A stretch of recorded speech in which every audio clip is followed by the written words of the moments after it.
There are a lot of reasons to be excited about the next generation of great NFL quarterbacks.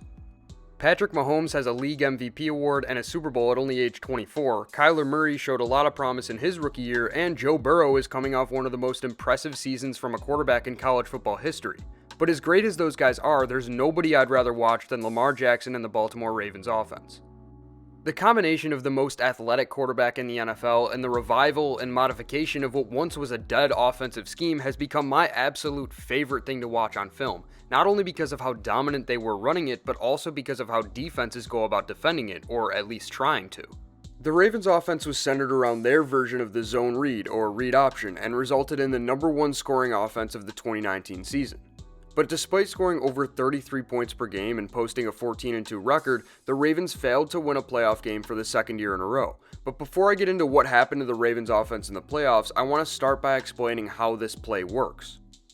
The zone read first became popular in the NFL in 2012 with Colin Kaepernick in San Francisco and Robert Griffin in Washington, and quickly became one of the most deadly offensive schemes in the league.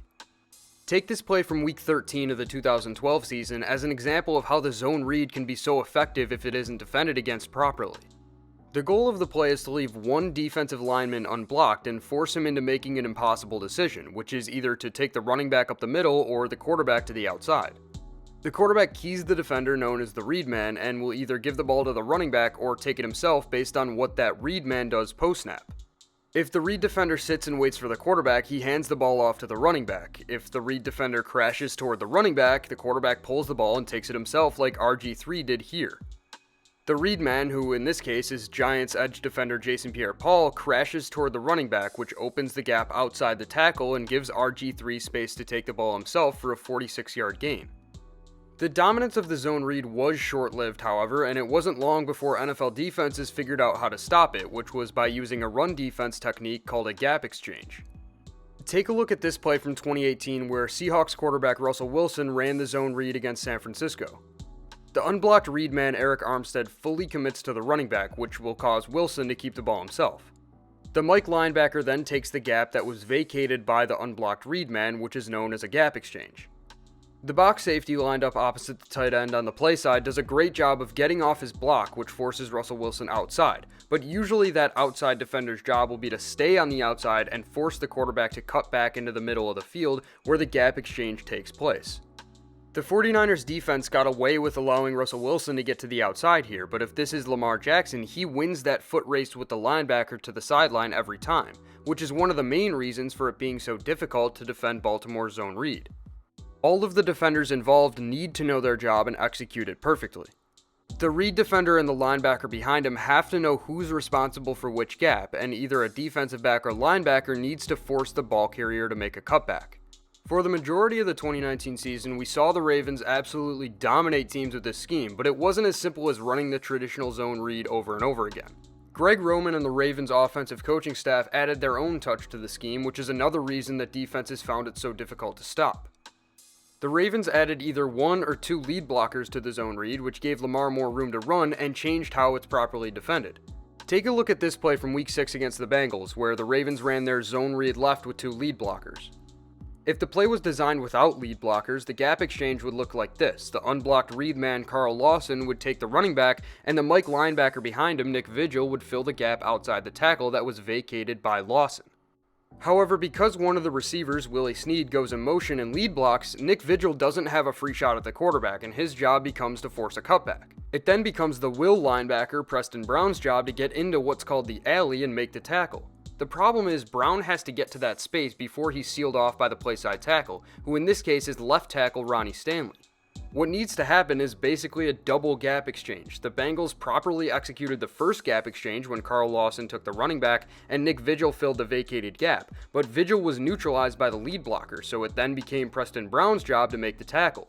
Everything actually went well on this play for the Bengals defense besides the double gap exchange. Lawson took the running back, Vigil gap exchanged and forced a cutback when he was blocked, but Brown wasn't able to get into the alley before the tackle was able to get to the second level and seal him off, which turned what probably should have been a 5-yard gain into a 36-yard gain. Forcing a cutback is so important because it does 2 things. 1, it lets the linebackers catch up to the play, and 2, it forces the ball carrier to take a hit. The 49ers played the Ravens in Week 13 of the regular season, and they played almost well enough to get the win, but it would have been much easier for them if they forced Lamar Jackson to cut back upfield more often than they did. Take this play from the Ravens' first drive of the game as an example. Baltimore called zone read right with one lead blocker, and the 49ers executed a double gap exchange without forcing a cutback. When the ball is snapped, the read man Nick Bosa commits to the running back until he knows that Lamar kept the ball. Then Fred Warner fills the gap vacated by Bosa, but the lead blocker runs to the flat, and Warner needs to follow him in case it's play action. The other linebacker, Dre Greenlaw, executes the double gap exchange and gets into the alley, but no one forces Lamar to make a cutback. Fred Warner did the right thing by following Nick Boyle to the flat, but the mistake he made was not keeping his eyes in the backfield. Warner turned downfield away from the ball, which let Boyle get leverage over him and seal him inside while Lamar got out of bounds after an 11-yard gain. Dre Greenlaw was right on Lamar's tail when he was running to the sideline, so if Warner just got to the outside of his blocker and forced Lamar inside, he would have taken a hit and the gain would have been much smaller.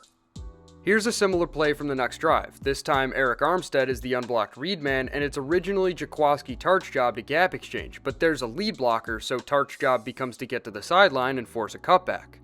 He realizes what he needs to do too late though, and Lamar gets to the outside for an 11-yard gain. The playside cornerback Richard Sherman was aware enough to keep outside leverage and force Lamar inside and make a tackle, but the gain would have been much smaller if Jaquiski Tartt was the one to force the cutback. When the quarterback is forced to make a cutback, not only is the gain almost always smaller, but the ball carrier is forced to take a hit, which you can see on this play from Week 15 against the Jets. Baltimore runs zone read right, and the linebacker responsible for the double gap exchange, Neville Hewitt, is lagging back behind the play.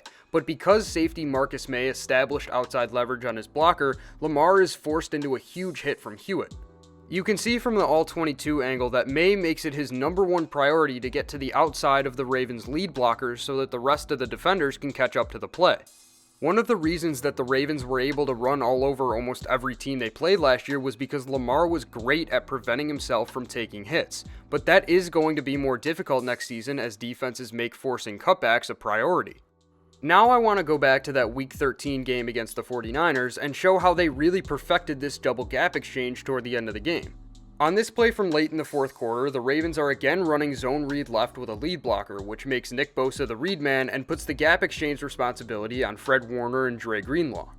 Bosa's job is to focus on the running back until he establishes that he doesn't have the ball. Warner's job is to get to the outside of the lead blocker and force a cutback into the alley, and Greenlaw's job is to get into the alley before Ronnie Stanley has a chance to seal him off. When Lamar pulls the ball, Warner is outside of his lead blocker, which forces Lamar into the alley where Greenlaw and Bosa converge on him to stop the play for only a 2-yard gain. The Titans took a somewhat different approach to defending the Ravens zone read, and it's a common misconception that Tennessee's defense completely figured out and neutralized the entire scheme. The Titans did do a nice job of defending the zone read scheme, but still got ripped for big gains multiple times throughout the game. Take a look at this play from the first drive of the game where the Ravens call their go-to zone read left with 2 lead blockers. The unblocked read man Harold Landry gets inside to take the running back, and the Mike linebacker Rashaan Evans gets into the alley, but the will linebacker David Long, who should be getting to the outside and forcing a cutback, over-pursues and lets Lamar get to the outside. If Long had gotten to the outside of his lead blocker and stayed gap disciplined, this play would not have gone for a 9-yard gain and probably would have resulted in an easy tackle for Rashaan Evans a couple yards ahead of the line of scrimmage. The Ravens only ran this zone read with 1 or 2 lead blockers 4 times throughout the entire game, so in my opinion, the struggles of the Ravens offense were more a result of poor play calling that exposed Lamar Jackson's weaknesses as a passer than the exposure of their offensive scheme by the Titans' defense. I think that the Ravens were too quick to move away from the run game and failed to use what their quarterback does best. Lamar threw the ball 59 times in this game compared to his season average of 27 and did not have a good game passing. His interceptions were 2 of many inaccurate throws, and there were numerous times when he was slow to progress. Take this first down play from early in the second quarter as an example. The Ravens were down 14 points, but even though they were down 2 scores, this should not be a passing down. When you have one of the best rushing offenses in recent memory, it seems to me that you shouldn't be this quick to abandon the run, but nonetheless, the Ravens did like their play call, and rightfully so. They know that the Titans love to call cover 2 invert out of off coverage looks like this one. When the outside cornerbacks are aligned about 10 yards away from the line of scrimmage and the single high safety is cheating down toward the line of scrimmage, the Titans will usually call cover 2. They love this coverage because it lets their all-pro safety, Kevin Byard, play closer to the line of scrimmage and lets him play everything over the middle. The Ravens called a slice concept, which is designed to beat two deep coverages like cover 2 invert. It has a crosser from the number 2 with the function of clearing out the middle seam defender, and a dig from the number 1, which is supposed to get into that space vacated by the defender of that crosser. The thing with slice, though, is there's a very small amount of time that the quarterback has to fit the ball into his number 1 receiver, and if that timing is off by just a fraction of a second, the play is dead, which is exactly what happens here. Lamar needed to hit Seth Roberts as he got in between the curl flat defensive back and the hook zone linebacker, but he waited just a little bit too long and tried to make an impossible throw.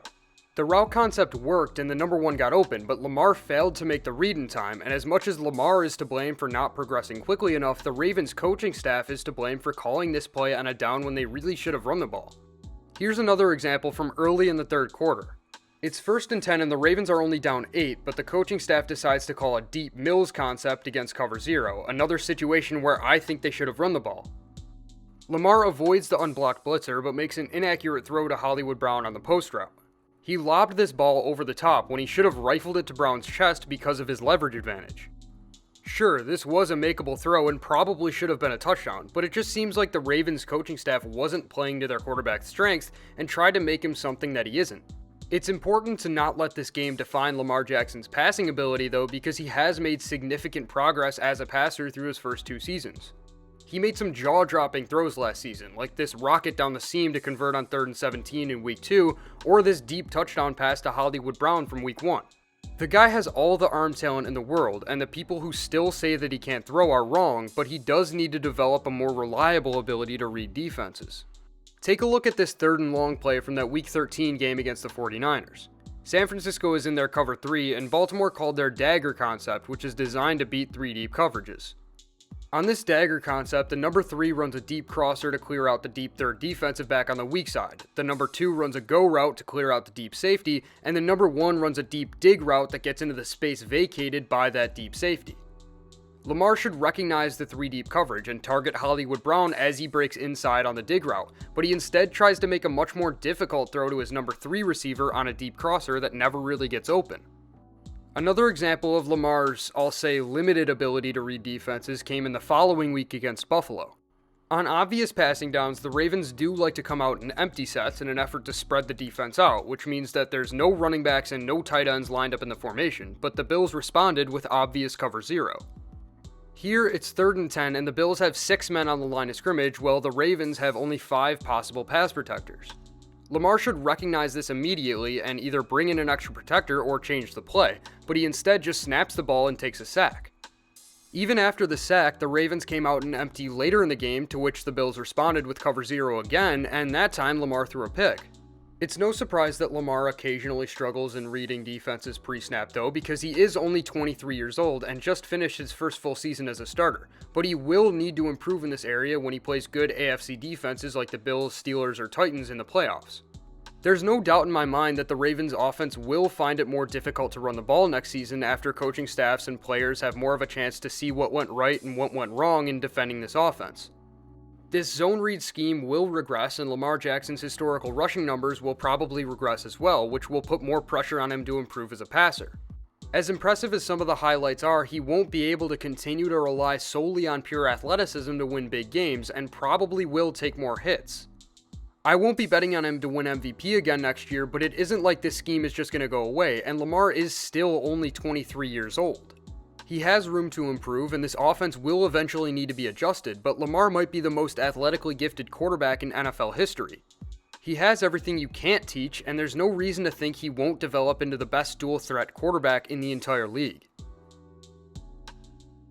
Thanks so much for watching this week's video. I plan on watching either Gardner Minshew or JJ Watt next, and if there's someone specific you'd like to see, feel free to let me know in the comments, but that's all I've got for now. I hope you enjoyed, and I'll see you in the next one.